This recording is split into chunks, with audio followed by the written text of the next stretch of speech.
Hey there, everybody. Parks Ousley here with Steve Kangas. Kangas Cass used to be Sir Butt Kick, is now no butt at all. He took the butt away, and it really shows. Hopefully, No you've been matter working how out. much I try to lean into this rebrand, everyone just likes to remind people that I used to be called Sir Butt Kick. I feel like it was kind of pointless at this time, Well, at this point. I actually, we're going to talk about this later, about being a caster and growing a brand and how to get in. But I will say, I think it's a good sign because you made a mark, and that's Okay. great. It was definitely an iconic name. Yeah. That's the one thing I'll give it. Whenever you roll up to an event and you tell the tournament organizer, like, okay, so what's your casting tag? And you say, Sir Butt Kick, you'll definitely be remembered for that. Yeah, and you have been, so congrats on that. At least I don't have like the handlebar mustache and the full beard anymore. I mean, I really leaned into the look for a while there. um, yeah, the handlebar mustache was great, but Yeah, you only overall, saw that like once it's or twice, I yeah, think, in real not life. not much. By the time we started interacting, it was pretty trimmed. hmm I'm doing the opposite of most people in the lockdown situation right now. A lot of people are growing out their beard. I was like, let's see what it's like to trim it up here. yeah. Well, I think it looks great. I Thank you. think you always look I'll great, try. Steve. And I'm not just saying that because I'm biased and I want people to watch the show and think that you look great along with me. But before You we get just into brought me on everything, for the physical appeal. I get it, yeah, yeah, Parks. yeah. It's okay. I get it. Before we get into everything, I always like to ask my guests what they've been doing through the quarantine. Have you picked up any special talents or hidden abilities that you didn't realize that you had before? Uh, Nothing like super hidden, I guess. I mean, I've just discovered another love for gaming in general. Like before quarantine hit, I was working a full time job. So I didn't have as much free time, of course. But then when I was playing games, I was pretty much just playing League of Legends. That's the game that I shoutcast. That's the game that I played the most of. I'm really committed to the grind, trying to hit diamonds. We're still pretty far away. But through quarantine, I've realized like there's other games that exist. So I've been playing through the Halos, Oh, trying to beat wow. every Halo game on Legendary. So catch my stream for that. Those are hard games. I've been playing just some like other indie games that I kind of missed back in the day. Steam has such a huge collection and backlog, so it's been fun to just be gaming. And then also, I can't go to the gym anymore, so my powerlifting is out the window. But I got good old fashioned bodybuilding. I got two adjustable dumbbells that go up to 50 pounds each. So I just feel like an 80s roid head here, just doing curls all day, every day. And now wall sits, I guess. There's probably like 5 people that get that reference. Thanks, Parks, Hey, for that one. we got up to 20 people. I think it was 20 people doing wall sits on that thread. And That so wasn't even a challenge. That was you that created that challenge I on know, Twitter, by the way. I know. I just was making a funny video. Like, I'm just going to call out Parks on this. So that everybody hopped on. Hey, it worked Uh, out. No pun intended. I will just for a second. You pointed over. I can see that you have a bench in the background, but that's mostly cut off. So I'll just kind of oh, okay. move you out of the way, and I'll show people there is a workout bench on the ground over there. Yep. So I'm gonna Yep. recenter you again, but you know. I do have. I finally went on. Amazon was out of stock for a long time, but they did have some basic powerlifting equipment. So I got a singular plain power rack coming in. So that means it's not like the cage. Mhm. It's not 3D. It's just two pillars basically. So I can do some pull ups. And then I have an actual bar coming in with 225 pounds. So with the 225s and all of my fives that are on those, you can't see the dumbbells, I guess. Yeah, yeah. But I think I did the math and I could get up to like maybe 190 in total on the bar if they even all fit. We'll see. I mean, that's something. I'll be able to do some bench pressing and some bent over rows, things like that. Wow. Well, there you go. I am nowhere near as ambitious. I've got 2 dumbbells, and that's working for me. But let's get Hey, into it. everyone's got to work with what they got, man. Yeah, yeah. We have got quite a few topics to cover today. I at the end of last podcast, I introed some of them. If you haven't seen our last podcast, go watch it. It's on our YouTube. It's here on Twitch and our videos as well. However, I introed some of them incorrectly because I got the wrong guest. Not saying you're the wrong guest or anything, but I originally I had planned to talk to someone else, and I kind of messed up the planning around that, so it wasn't able to work this week. But we're still going to talk about that a little bit. Anyway, that being said, we're going to follow up on TSM. And I mentioned last week that we'd follow up no matter what, whether or not TSM or anyone made any sort of further advancement of the situation. There needs to be a follow up there. And there hasn't been any. So that's what we're going to talk about. Kind of the deafening silence going on right now in the LCS. So to start that off, last week, to kind of catch us up to speed, last week on, I think it was Monday, so about 9 days ago,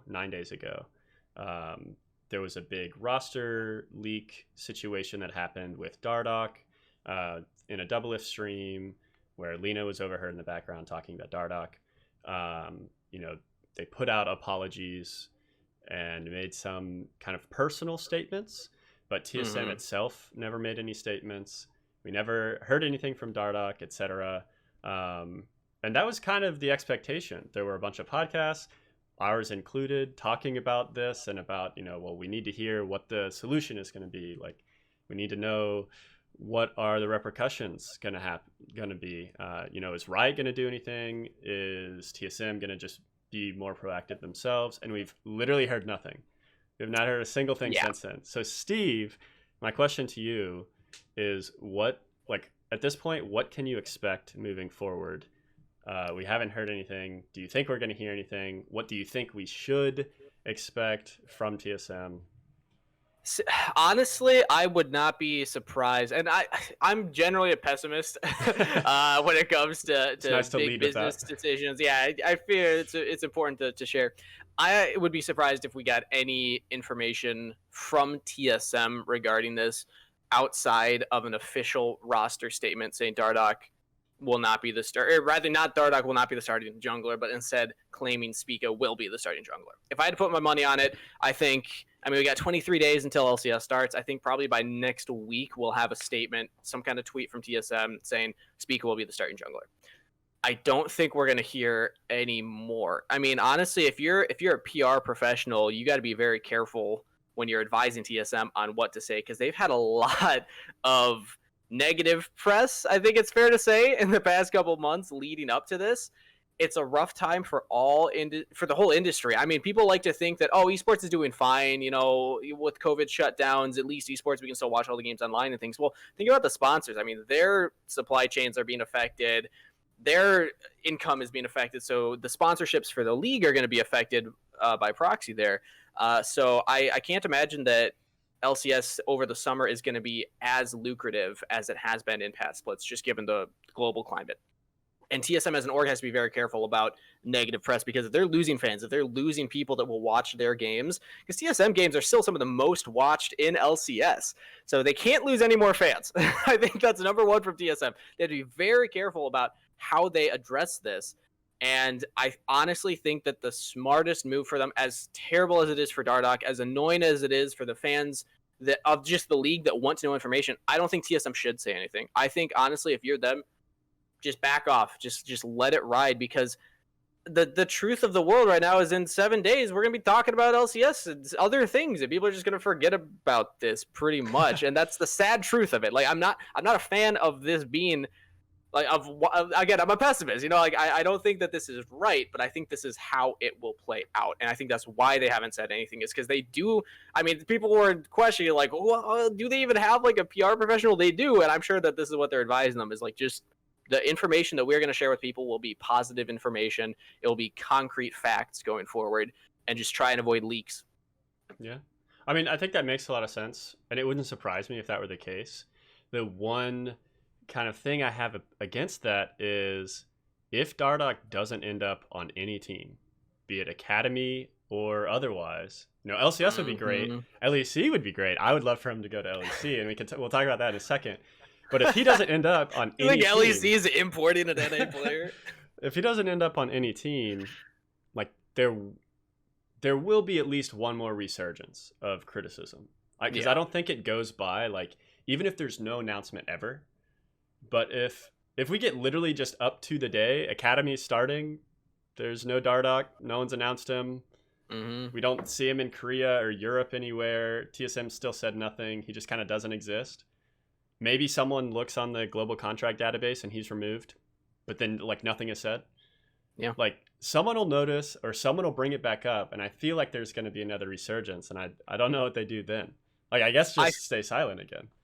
I feel like it would not have been as big of a deal. Like, it's because the league happened that people will care so much if he's not on a team. I mean, Dardoch has a large fan base of players, and believe me, I had to shoutcast him playing on Optic Academy back in the day, so I understand how like steadfast this fan base is of the Dardoch supporters. So they are definitely going to be upset, and I think that you're right in that he has a big enough fan base as a player and as his own personal brand that it will probably come back, but I don't know if it's going to come back to TSM necessarily, because like think about, well, I mean, we are also going to discuss kind of like how like Riot hasn't said a lot of stuff about this, so this might be a good transition into that. Is I don't know what Riot would do in this situation to remedy it. I mean, if you look at the information that TSM has shared, which is not as much as I would like, but they only shared it because the leak happened. They have been trying to trade Dardoch to other teams to see if other teams want to pick him up, and they have been unsuccessful. And that's what was in the initial leak from Lena's phone call. Was, I mean, she said it in a much more, you know, a maybe less nice way, but they couldn't find somebody to pick up Dardoch. And if that had happened and the leak didn't come out and the public didn't know, I think people would just kind of let it ride. And honestly, I don't know how many people would be surprised. Dardoch's been on, what, 6 LCS teams? We did the math when you and I were on CLG's cast one time. Yeah. I think it was 6. Yeah, he holds the record in North America for the most Dardoch before. for the most teams that Dardoch is that a single player has been on, and it's been like 1 split for every team, maybe 2 splits. Back on Team Liquid, he was on there for 2 splits, but like this guy, this player, it doesn't surprise me that he is getting dropped from TSM based on the performance, based on what I know about the player.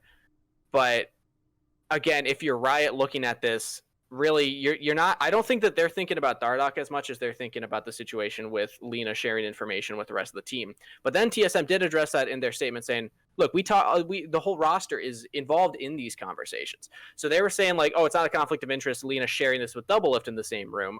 Apparently, they're all part of that, which I think is just TSM being one of the oldest orgs in the league, having one of the biggest fan bases in the league, and not having the same infrastructure built that some of the newer franchises coming into the league have had to build up. You look at 100 Thieves, part of their production that they put out, the videos that they put out, it shows the back end of what their offices look like, who's in those meeting rooms talking about these roster decisions. So we get to see it as fans. We identify with this brand, 100 Thieves. Okay, we see the faces of the higher ups making those decisions.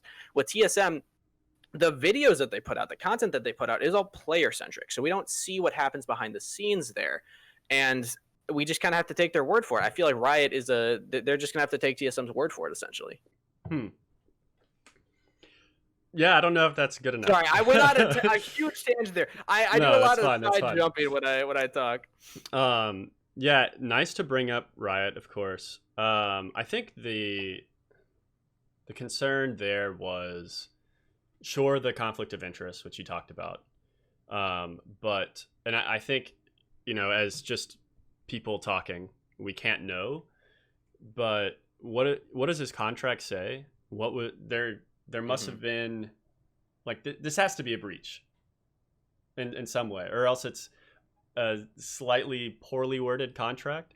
If an employer is allowed to say, yeah, nobody wants this guy publicly, then that's kind of a bummer. Because then you're left with no options, and that kind of seems like the case, at least so far, from an outsider's point of view. But then that's also what other orgs are seeing as well, is at least a similar point of view that we have. And so maybe it's great because people will think, well, he's going to be really cheap, so he'll get a team, which maybe he wouldn't have otherwise if they were like, well, he'll be expensive. But likely, he's probably being hurt by this more than anything. And so I don't know. I would expect Riot to at least say, yeah, that we checked with them, or we checked the contract, or we checked all the things going on, and there's no problem. Because they did that for the Doublelift trade.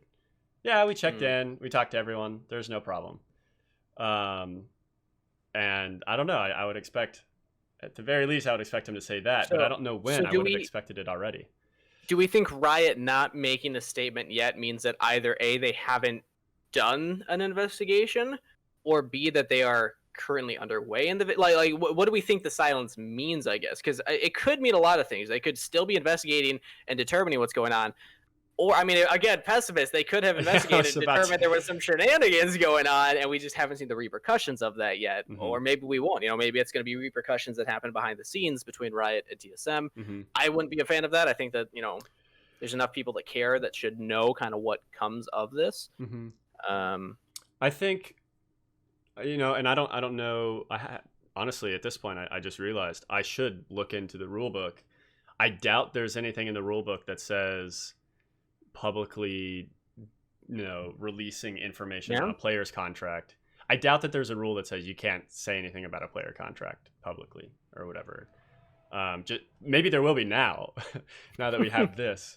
Maybe players will start thinking about that if they don't have contract representation already. Mm-hmm. But most of the rules in the rule book are you have to have 5 members on your team, you have to have at least 1 head coach, you have to have at least a manager, you have to show up on time, you can't cheat.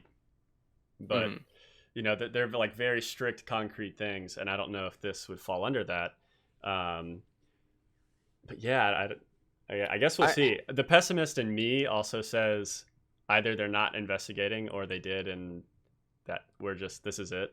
Like you said, we're gonna in a week we'll be all talking about other things. But I would like to see something happen.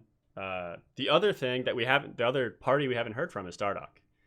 And true. I don't know what's in his best interest as far as publicity here, because in one hand he's getting talked about a lot, and some people would say all PR is good PR. I don't think TSM would agree with that right now, and I don't know if Dardoch would agree with that right now, but he is at least being talked about. And so on one hand, maybe he should capitalize on it and make it a bigger deal and make people continue talking about him. But on the other hand, maybe there are ways in which just being quiet and letting this blow over would be helpful for him, since most of it is negative. So do you expect I don't know Dardoch on a personal basis at all, so I can't speak for how I think he's processing this personally, but I think it's a difficult situation to be in as a player with a reputation, public reputation, of being difficult to work with. If you have a public reputation of being difficult to work with, and the team that you're currently on has a leak saying that no one wants to pick you up, no team wants to trade for you. If you make a fuss, if you as a player, as a person, try and go to social media, try and get information out saying this is unfair, I was treated unfairly, I could see that going one of 2 ways. I mean, maybe people get behind you, maybe fans will agree with you, but there's going to be a lot of people going, wah, boo, Dardoch, toxic player, gets shipped around all these teams because he, as a player, has not improved, for whatever reason. I don't want to point or be negative towards him. I'm just saying hypothetically, I could imagine the response being negative towards that. If he, as a player, tries to make a deal out of this and draw more attention to it, I think there's a lot of Dardoch fans, there's a lot of people that think he wasn't going to get on a team regardless of this league coming out here. And I don't know. It's a tough position to be in for the player. I won't wish it on him. I have nothing against the guy personally. It's difficult. You're already struggling to find a home in the LCS on any team, despite the raw talent that you have shown that you have. And now there's just more in the argument against you as a player that can fit with a team, that can fit with an org. So if you blow that up and you try and make a bigger deal of it, I think that could hurt your image even more. Yeah, that's fair. I don't know what he's gonna do. I guess that's a good point, though. You think he's going to LEC though? Wait, yeah, you kind of slipped that in there. I would like to see him there for multiple reasons. Okay. So you are a Dardoch fan, by the way, right? We can just get this out there. Okay. I am a Dardoch fan in the sense that I want to see a redemption arc for him in his career. I think the narrative around him from the get-go was unfair. I don't think anyone deserve. Well, okay, some people may deserve, and maybe he does because I don't know. I wasn't there, but it's hard to imagine he deserved all of the negativity that came from Breaking Point and his release from TL. There are likely, I mean, that's a documentary, and it has to sell, it has to perform, and the only way to do that is to show all the drama, or all the drama at least that makes sense and that you can show, because some of it would be NDA, some of it would be, like maybe violation of contract, or whatever. Some of it would be, worse to show, or have some sort of harmful aspects. Some of it would make Team Liquid look worse as an org. And so there has to be like bits and pieces of information that we're not getting. And so while it looks like a complete story, it was put together as a complete story, but it's not. It's really not. It was also essentially a scapegoat. Yeah, and it was made by Team Liquid. And so it's beautiful and it's amazing, and it actually is one of the main reasons why I even joined esports, because I watched that, and like there's so much in there. There's like, I mean, there's passion, but then there's drama. Like, it's exciting. We're getting on a tangent again. And we are. We've established you're a Dardoch fan. However, why is he going to LEC though? I think LEC fits him personality wise more than NA does.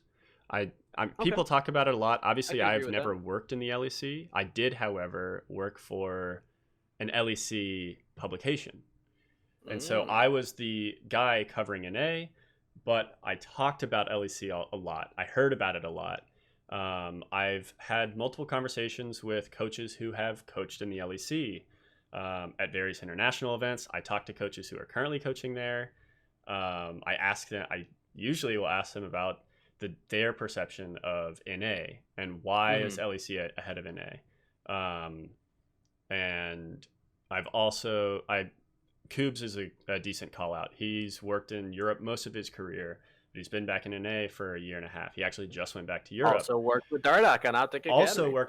And that's why I bring him up specifically, because he looked at Dardoch, and I talked to him about this, I guess last year. I mean, when he was on Optic, and he was just like, yeah, I mean, is he the easiest player to work with? No. But like, do I have a problem? No.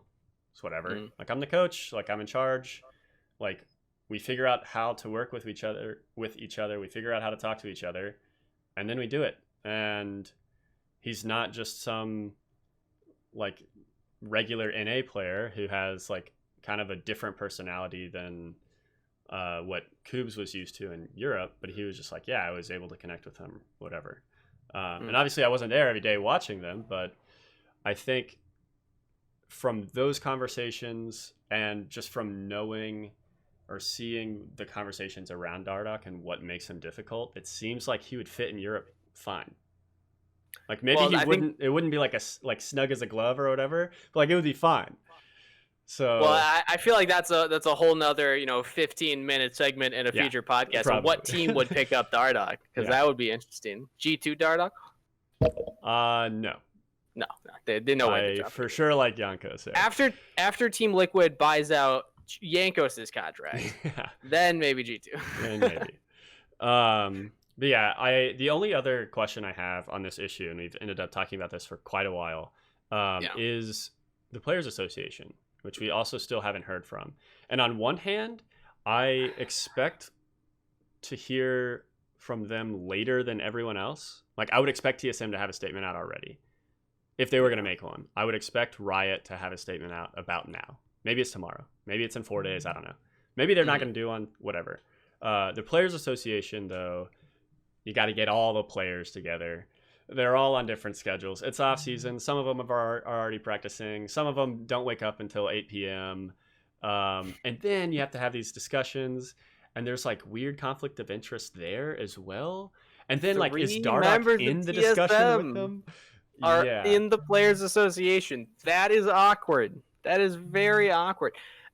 So back to the point we made earlier, just briefly about how Dardoch could raise a concern about this. If he wanted people to keep talking about it and say I was treated unfairly, I think it's through the Players Association. I think that's really like the best avenue for him to go. I don't. I don't know. Given how long it's been and just what we've seen from the Players Association so far, and the just pro player life in general, like this is an bonus responsibility on their plate. Like you just said, they have all this other stuff going on. Whether it's important, whether it's not, this is a bonus responsibility that they are now responsible for. Unless Dardoch goes to them and asks them to do something, I don't know if they will. Yeah. I wouldn't imagine Players Association, the members, them taking it upon themselves to say, oh, Dardoch was treated unfairly, let's make a fuss about this, unless he approaches them and asks them to do that. Which, again, is awkward, because there's 3 players from the team that, apparently, according to the statement, has agreed that they would rather play without you, that you're going to have to appeal to get your voice heard there. So it's such a sucky situation no matter how you look at it for him. But the Players Association, I mean, really what I see them doing is just being a voice for the players. They can be a public voice or they could be an internal voice for Riot. Mm-hmm. I think that they should do both. They should be doing both here. Like, hands down, the silence from the Players Association itself is the biggest disappointment for me, because this is a group that's here to protect the players. If the point that you made about Dardoch, I mean, he wasn't able to find a contract before, but this kind of leak could hurt his chances of getting that. That should be something where immediately Players Association steps up and says, we as players will not stand for this. So I would love for them to make some kind of statement. I'm sad that they haven't. Yeah, I agree. It could happen to anyone. That very well could have just been, yeah, we want to trade Biofrost. Like, I don't know. Maybe they're trying to get they want Double Lift and someone else. Or we're trying to trade Broken Blade, and no one, we just can't figure out anyone to take him. It could have been someone, without the unfortunate history that comes along with Dardoch. And it could just have happened to any team. It could, even if it's not like a leaked player stream or something, there could be literally anything. I mean, actually, and we didn't even talk about this, but Biofrost was streaming, I think last Thursday or Friday, and accidentally leaked a picture, or leaked his picture. Discord, that had a meeting set up with 5 members of TSM. Everyone was there, and the coach, but Dardoch, and it was Spica was in for the jungle, instead. Yeah. And so, I mean, even something like that could happen, like on CLG. It's like, oh, there's like one player missing and another player of the same position in there instead. And I think as players, no matter who it is, I agree. I think they should step up and say, hey, this isn't cool. We need to make sure that we have some sort of, consequence, not necessarily negative, but something that happens that comes out of this, whether it just be like an amendment to the Riot rules, a public statement, something, a fine to TSM, anything to provide any sort of justice. But yeah, it's rough. We will continue. I'll just go ahead and normally I do all of we'll talk about these things next week. I'll tell you right now, I don't see a world in which I don't just bring this up again. And hopefully it doesn't last half the podcast like it always does. But if I hear nothing again by next week, Steve, you won't be here, but I'll be following up with someone on this topic. Hopefully somebody who knows more about TSM than I do. Probably not, but that's okay. Thank you so much. I want to talk about something that's kind of related. Toxicity and solo queue. You play solo queue. I know you're on your grind to diamond now. And you've played for years. So it has been brought up year after year, but increasingly so, especially in season 9. And then especially this year as well. So much so that Voyboy made a video on it. People have been talking about it for forever, but when Voyboy made it, Riot was like, okay, wait. This is the guy who's like, be positive, don't tilt, like, work through it. You can be better. We'll get through, whatever. And he finally broke down and made a video. Riot's finally responded. What is your take on toxicity in solo queue and gaming in general? Sorry, that's a very general question. It's a very general question, but I do have a lot of thoughts on this. So I'll try and keep them concise because I don't want to stretch this on too long like I did the last topic. From my personal experience, I'm a support player. I don't actually experience too much toxicity in my own personal games. I don't know if it's just about being a plat player, if there's not as much toxicity, if I just get really lucky in my games. When I do experience toxicity, I try and talk it down and de-escalate and just remind teams like, hey, everyone, like, tilting doesn't help, let's focus on the objective. I'm that kind of player. I know as some people hate having that kind of player in their You're so game. cringe, bro. I know I am. I love But that. hey, No, I I'm telling appreciate you, it. not tilting is the key to success. So from my personal experience, I haven't experienced like a ton of toxicity in my League of Legends games, but I do see the screenshots. I do see other people being targeted. I do see toxic names in League, and I think it's more prevalent in lower elo because that's where a lot more Smurfs are, and people will go onto a Smurf and they don't care. And that's where you see like the real issues that people have coming out when they don't care. On their main accounts, maybe they do care more, so they don't want to get banned. They don't want to get chat restricted, things like that. But to me, it shows a bigger issue with the how gamers approach social conversations. I'm a big proponent of just be fair to everybody. Take care of yourself. If you have a positive physical self, a positive mental self, you will not be putting out that negative toxicity online. Unfortunately, in the gaming community, a lot of people don't take care of their own bodies. They don't take care of their own mental health. They don't take care of their own social circumstances to learn how they are privileged compared to others. So they don't care. They'll just spew out this garbage and this toxicity that they're not interested in learning. They don't have a growth mentality. And I just encourage everybody to have a growth mentality. Try and learn from your experiences and just try and not bring the world down. It's already a crappy enough place. I don't know if I can swear on this, so I'm going to say crappy. It's already a crappy enough place. Like, you don't need to make it worse. But that argument doesn't adequately defend the people being targeted. And that is the hard thing for me to juggle myself, is like, I have certain practices that I put in place, but I can't enforce them myself on other people. So what's the answer? I don't know. I don't know what the answer is, but I feel for the people that are targeted by the toxicity, because that just sounds exhausting to have to deal with that. And that leads into the voice chat, arguments that have been on Twitter and things. So I'm curious kind of like what your thoughts are there. I'll let you lead into that before I share my opinion. Oh, so you're the host. This is reverse hosting right now. I see. You looked at my notes and you stole them as your own. Just gives me a chance to drink some more water. Shut up. I got you. Yeah, the voice chat has been something. That has also been talked about for years. People for years have said, just add voice chat. And Riot like almost did once. It seemed like they were biting. I think it was like season 8 or something, where they're like, hey guys, we're going to expand like chat features and we're going to add like team voice chat in the client. And so if you're in a party with someone, you can chat with them and maybe we'll do more. But then they never did. And so people have been talking about it. And I think now it's even more relevant because a different Riot game launched with voice chat. Valorant launched, the closed beta launched a month and a half ago. How great has that been for so many people? Oh, yeah. And so the game launched with voice chat. I think it is in a lot of ways, it's necessary for Valorant itself to have voice chat because the callouts are much different. They're much more direct. They're much more like immediate. Whereas if a mid laner is missing, you just hit control left or something and it's the question mark ping and cool, there you go. But if, Valorant has all these specific callouts and specific strategies and you need to rotate and you need to do all of these things as a team right now.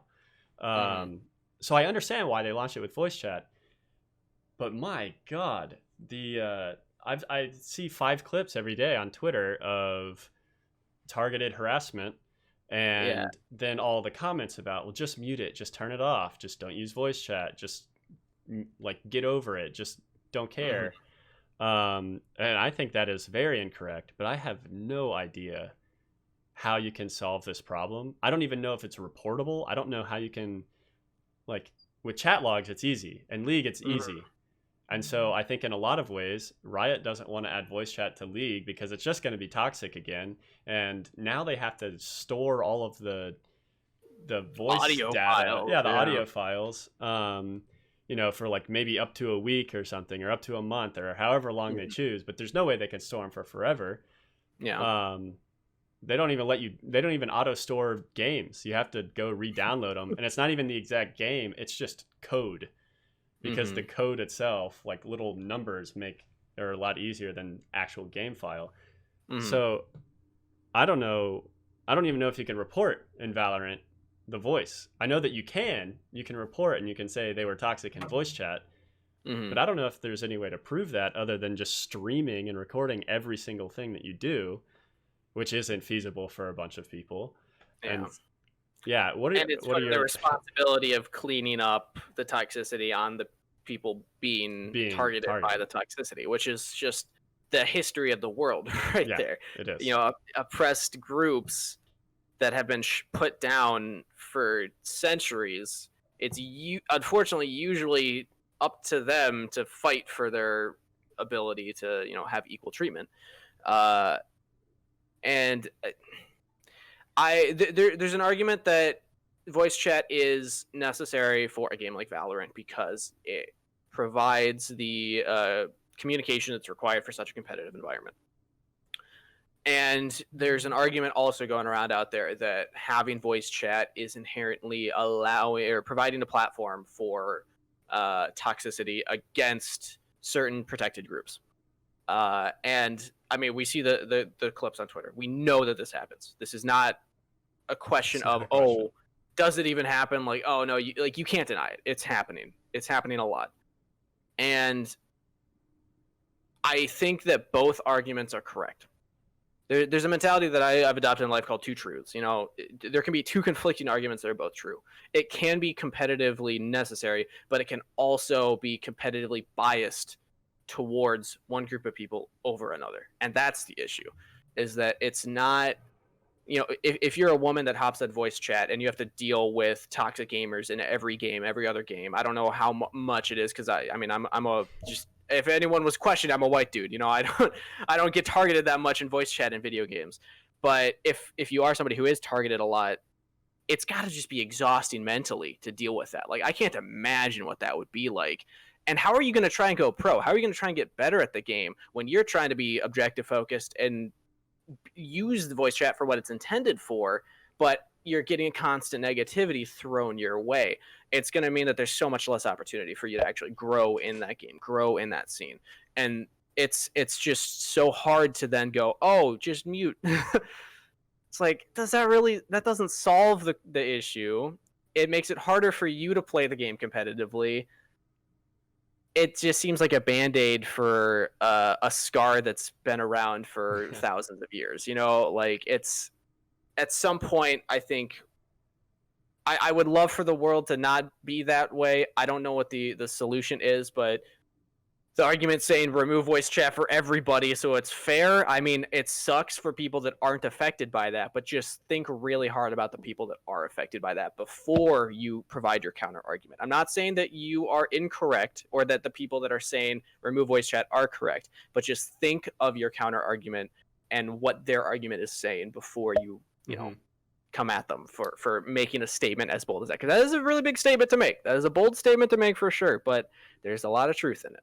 Yeah, and the downside with that is, people who aren't toxic are now being punished. And that feels bad, and that makes them angry, and it makes them more likely to be toxic in typing chat. It makes, if they're truly a good person, then hopefully they would still not be toxic. But if they're on the edge a little bit, they'll tip over. But then I don't know how many people I can agree with you on that point, but maybe, on the edge of toxicity. But part is this from personal experience? Like, if I can't talk in this game, I'm gonna be a keyboard warrior. I'll be a type master for sure. I got to work on my words per minute. Can you even type while you're playing? Oh, I guess it's still be the same typing prompt in Valorant. Yeah. If anyone it was unaware, I'm not really a big FPS shooter guy, so yeah, all good.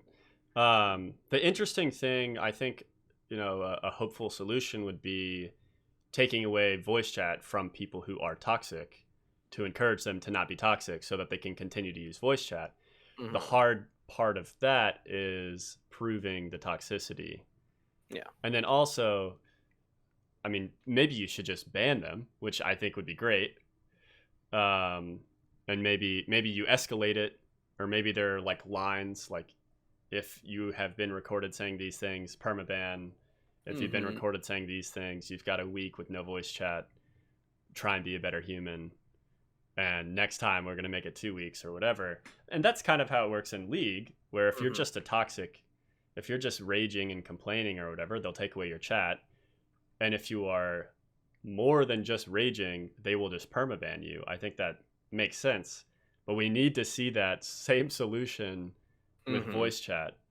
I just don't. They need to have that. Before the game goes live.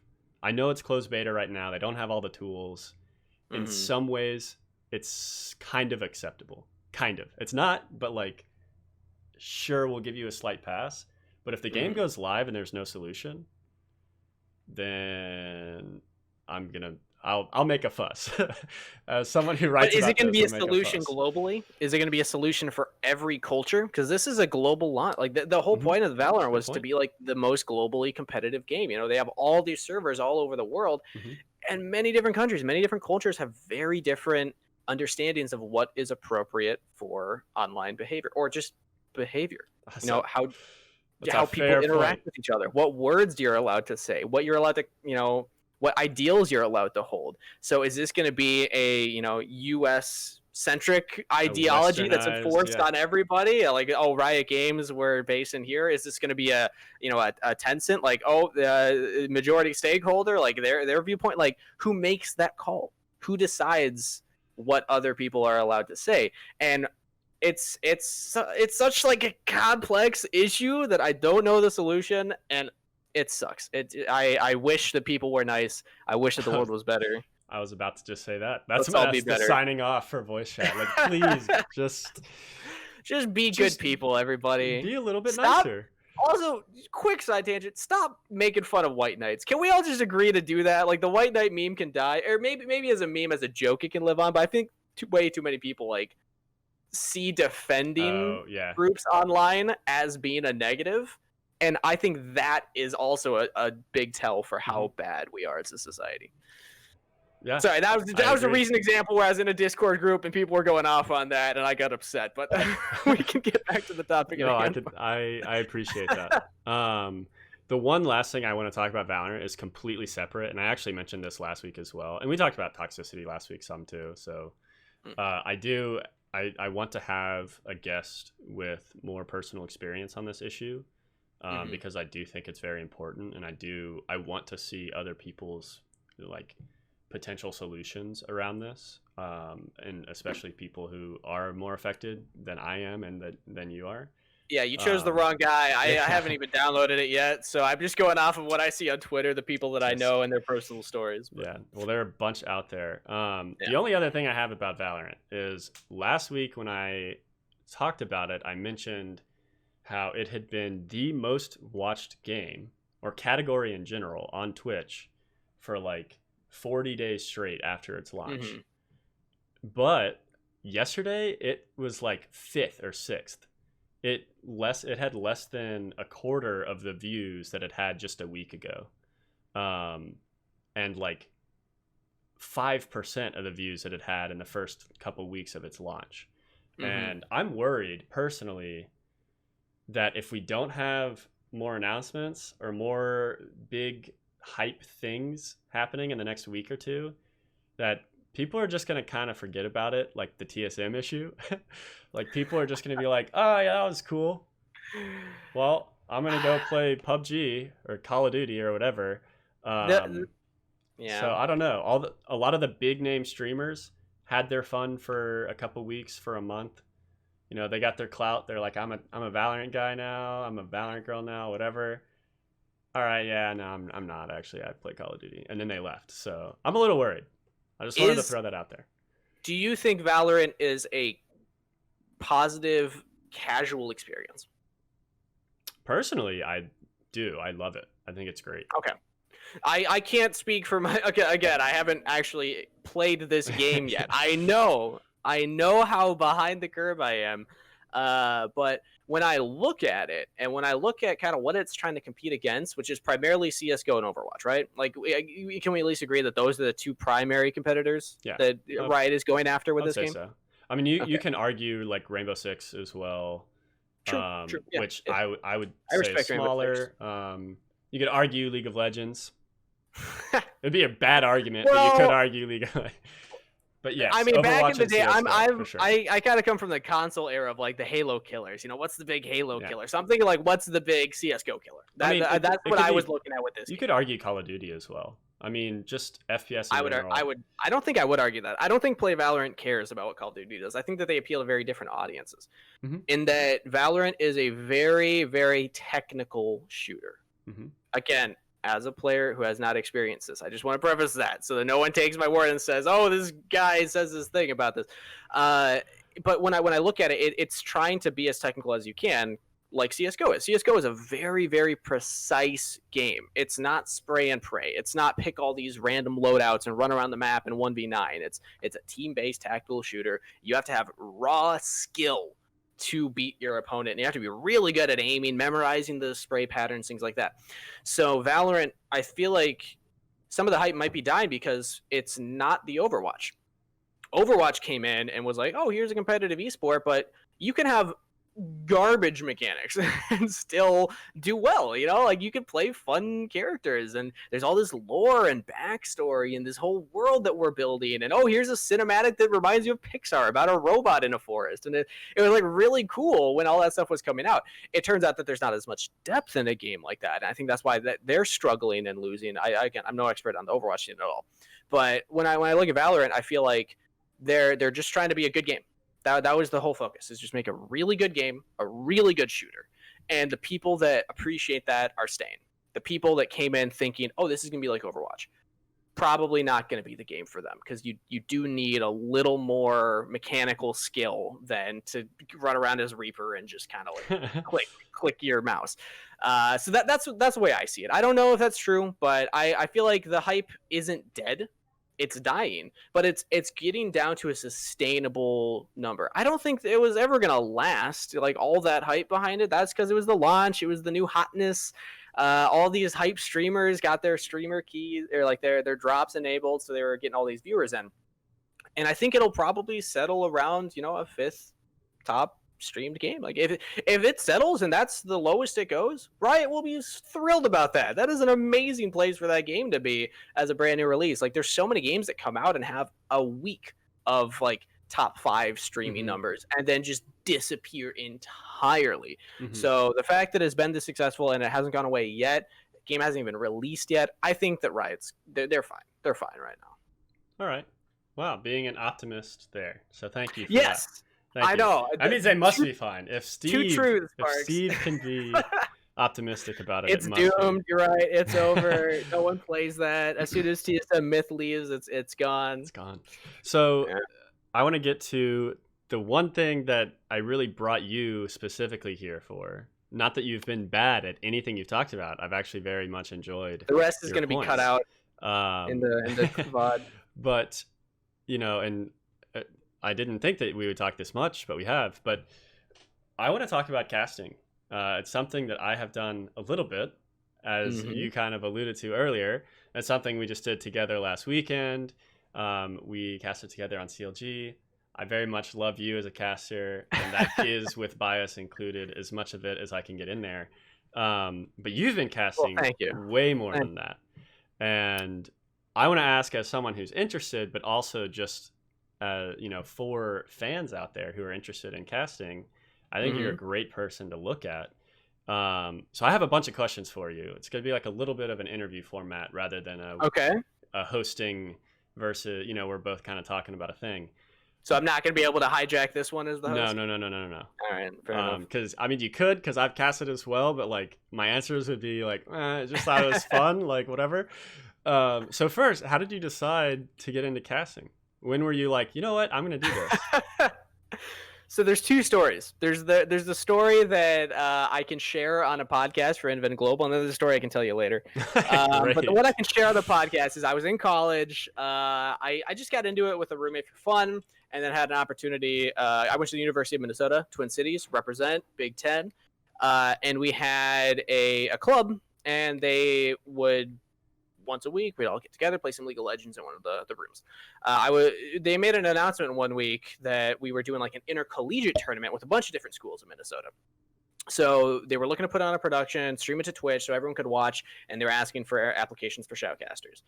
I was the only dude that applied.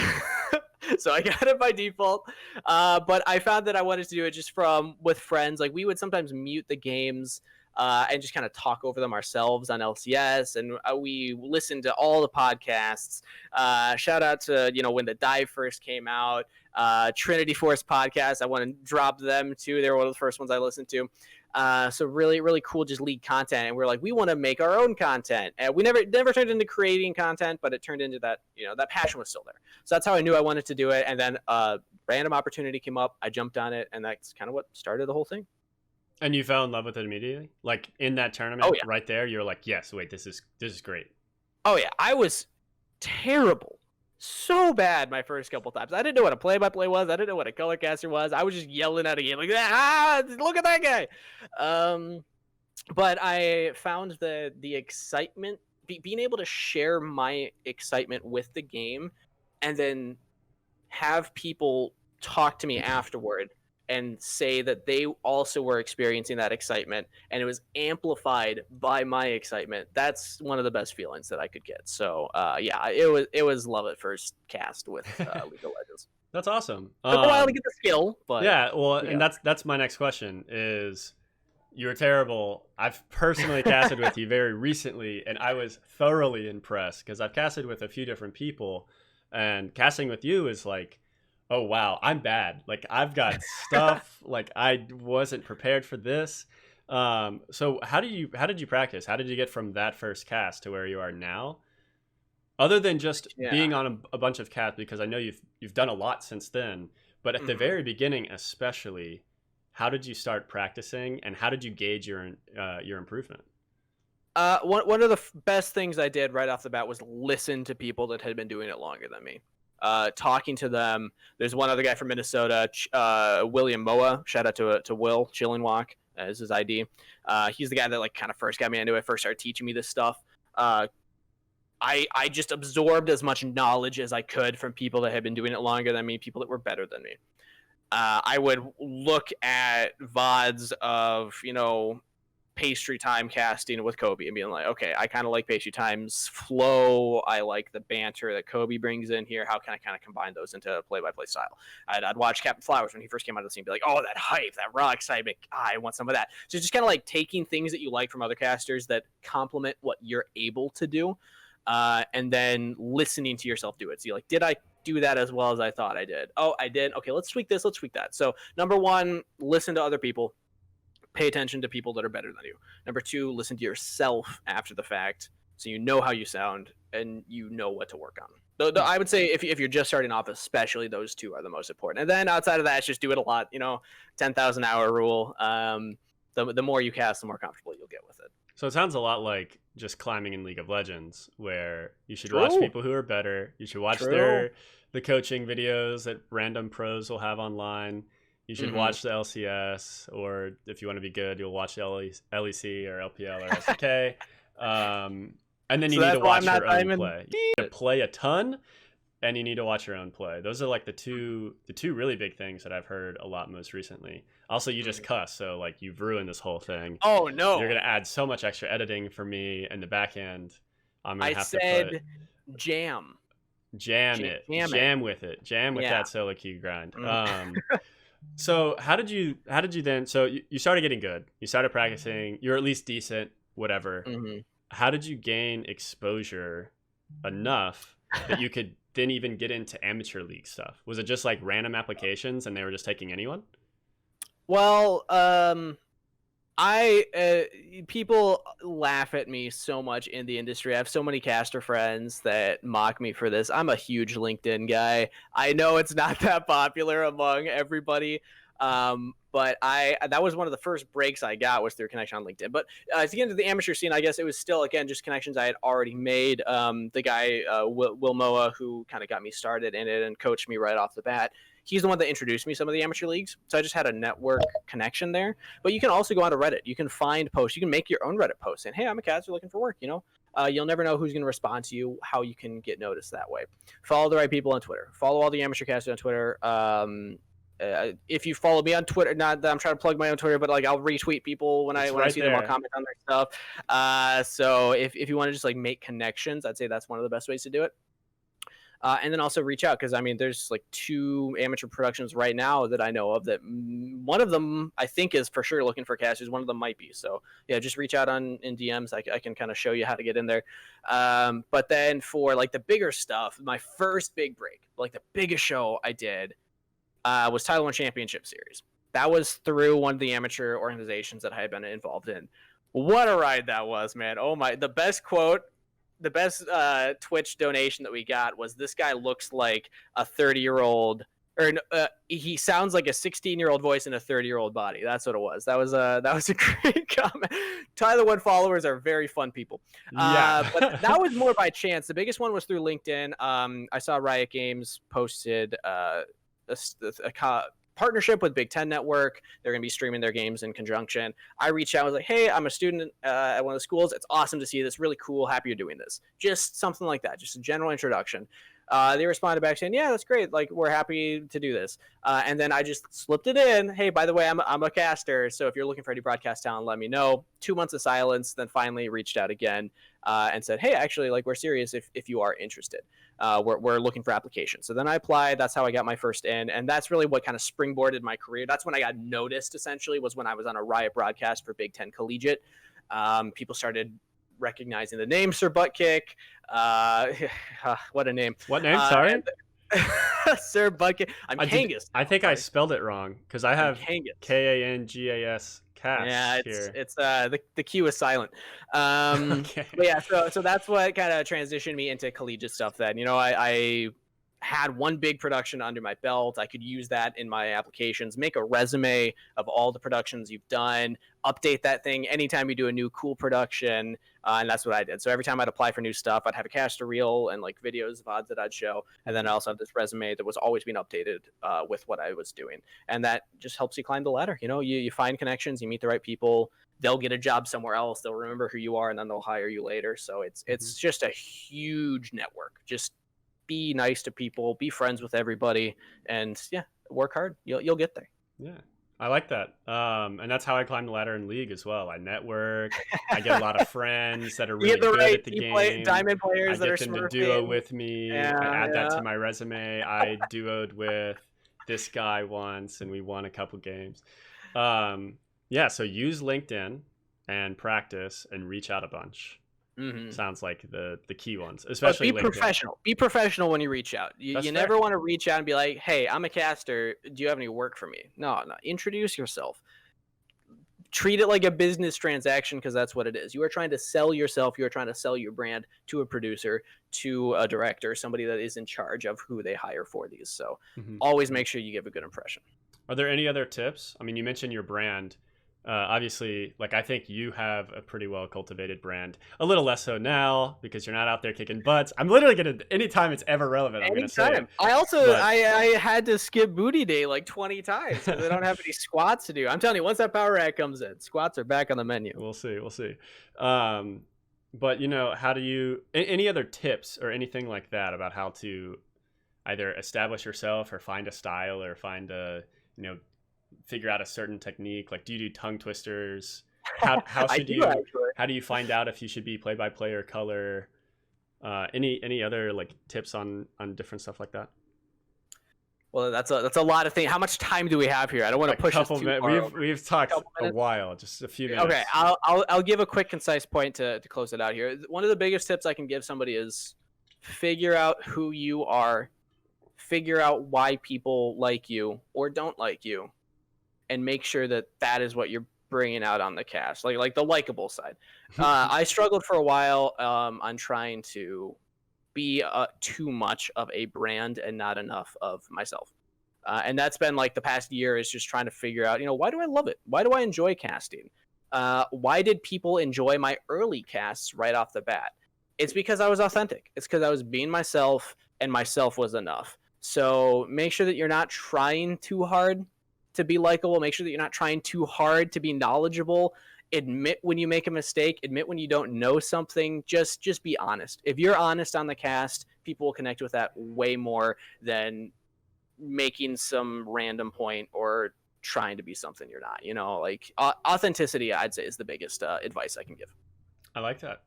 And it's easy to be consistent that way as well. Exactly. You don't accidentally fall out of your brand or whatever it was that you're doing. Well, cool. Thank you so much. I really appreciate that. I appreciate you coming on and talking about everything. Happy to be on the show. I do hope that we can share at least like the last 15 minutes or whatever around to anyone who is interested. And I hope before I cussed. Yeah. But, well, we'll have to cut that part out, and then I'll get angry, and I'll probably clip the rest of it out as well. But yeah, thank you so much. Any plans that you have as like a going away statement for your career? Do I get to plug myself? Yeah, like what are we know that you're gonna like work out and try and get your butt back, but other than that, what's your casting future look like? What are your next steps? And then we're gonna go. My dream, my goal, my mission since I began was to be a Riot Games official LCS showcaster. I want to be up on that stage. I've had jobs in the LCS studio, working as a journalist, freelance. I've got an opportunity to cast there for Academy Rush. Oh man, it just lit the fire even more. I want to be up on that desk and casting for the big leagues. Outside of that, I did make a promise around this time last year on Twitter that I would cosplay as a certain League of Legends character. I did not end up following through on that promise, so I have not forgotten. Mama butt kick, don't raise no liars. So I apologize for that lie, and there may be a cosplay coming up in the near future. So be checking my social media for that. All right. Well, we've got the social media here on the stream, on the YouTube video, wherever it is that you're watching. So I guess go follow him and look out for an unannounced cosplay. But yeah, people should understand what it is if they followed me for a while. Yeah, for sure. Thank you so much. Maybe in a year or so, or in a month or so, whenever you are an official Riot Games caster, we can reshare this moment and look back on it fondly. Whenever that may be. This is the moment. It wasn't a shoutcast. It wasn't at all. It was this right here. TSM and Dardock. Wow. Thank you so much again for coming on the show. I really appreciate it. And to all of you out there watching, thank you. We appreciate that as well. And we'll be back next week talking about more Toxicity and more TSM stuff, if anything happens or if it doesn't. And we'll probably won't be talking about casting, but that's okay. We'll find some other fun topics to talk about then. So thank you all so much for watching. We'll catch you next time.